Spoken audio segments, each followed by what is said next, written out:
60 Minutes Overtime. Waiting for a prince to come. Norah O'Donnell interviewed Saudi Crown Prince Mohammed bin Salman for 60 Minutes. Nice to see you. You spent 90 minutes talking with him and also toured his offices, his home. This is the office that we both... What did you learn about him? Well, that he's bold, he's visionary, but he's also been called reckless and impulsive. Saudi Arabia is important, but what he does in Saudi Arabia can change the entire Middle East. O'Donnell and two 60 Minutes producers, Vanessa Fika and Graham Messick, met with the prince more than a year ago and showed him past 60 Minutes stories, including this one about Ronald Reagan. Well, we're coming up now to what's called Bald Mountain. We were trying to explain to him what 60 Minutes was, and he loved it, and he got it immediately. So once you had him in the interview chair, did he say anything that surprised you? He said a lot of things that surprised us.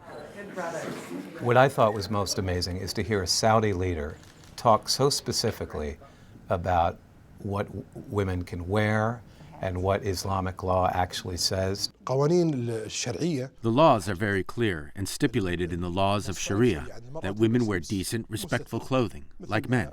It's so interesting that the Crown Prince said it's the women's decision to cover or not to cover.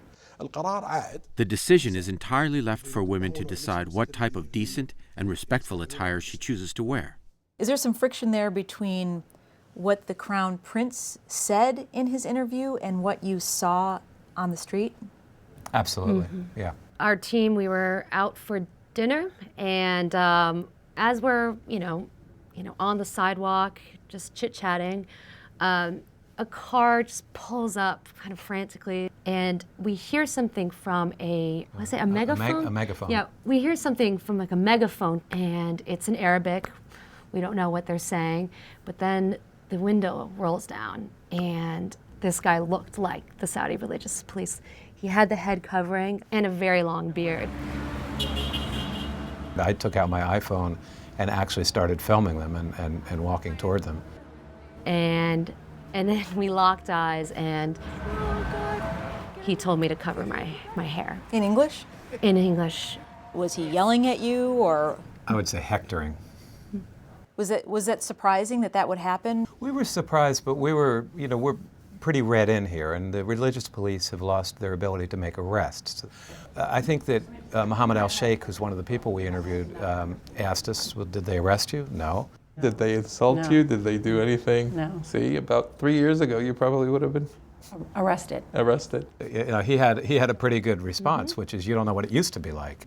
It may be for individual women in Saudi Arabia to work out these changes with their husbands and their fathers.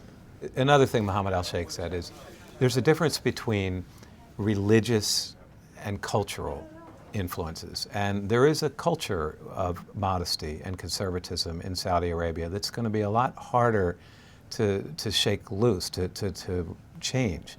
I think the Crown Prince, in a lot of ways, he reminds me of one of those eternal optimists like Franklin Roosevelt or Reagan.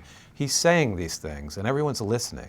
But when you meet people, there's sort of a wait-and-see approach. And what do you think about the change for women? I mean, they're going to be able to drive in June. Yeah. No comment. Yeah. It's not on a dime just changing overnight. You didn't cover, right? You didn't cover your hair? No, and I really didn't need to as a Western woman, but every Saudi woman has her head covered. I would have felt uncomfortable not wearing my abaya walking around. You can see here, there are only men. Did you buy that there? As a matter of fact, we picked up about half a dozen abayas for the whole team in Brooklyn. And when we got to Saudi Arabia, so many people said, your abaya is so beautiful, where did you buy it? And we said, well, actually, we got it in Brooklyn. When King Faisal of Saudi Arabia decreed... 60 Minutes has been covering Saudi Arabia for decades, starting in the 1970s. Riyadh is a strange city. It is the seat of government. The king resides here, and only 30 years ago. And we looked at some of those reports. What do you think of the United States? Now? You, personally. Yeah, now. She became our enemy. And there was one from 2005. Ed Bradley went to Saudi Arabia to look at the changes that were starting to happen then. In that one, the women that they spoke to actually had their faces blurred because they were afraid of retribution. I like to remove the cover from your hair. She began talking to us about what she wants. And I like to be free. You really need to look at those old 60 Minutes pieces and compare our piece, and you will see a difference. You will see a trendy, hip Saudi woman with her cell phone, on Snapchat, in groups, socializing, out on their own. I mean, we did see quite a bit of that. Were the women comfortable talking on camera, showing their faces?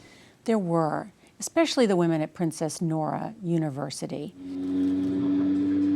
And that's because the head of their school was there and allowed them to speak on camera. You had an accident. Okay. There you go. Okay. The story will continue after this. There were other women that we met in a more casual setting that didn't even want their pictures taken. I said, can we take a selfie with their head covered? And they said yes. And they said, now don't you use that picture anywhere. Don't post it anywhere, I'll get in trouble. They wanted to see pictures of my family. And then they wanted to show me pictures of them, not with their robes on or their faces covered. And they wanted to know whether I thought they were pretty or whether they were beautiful. And so it was interesting to me that while culturally there's a requirement to cover up, that socially, on social media, there's a desire to show more. They knew everything about American culture. I was just shocked by that. Like what? They knew who Kim Kardashian's makeup artist was. You know, they knew him by name. I don't even know that. So they told me, you know, we watch Seinfeld and we get all the references. And one person they all know and absolutely love, Oprah. Because, you know, it's 60 Minutes, you're gonna look perfect. I've been a fan of this program since 1975.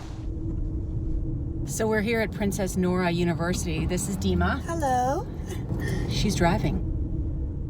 The Crown Prince realizes you have to change the economy and diversify in Saudi Arabia. In order to do that, you have to change the culture. And if you're gonna change the culture, you have to start with women.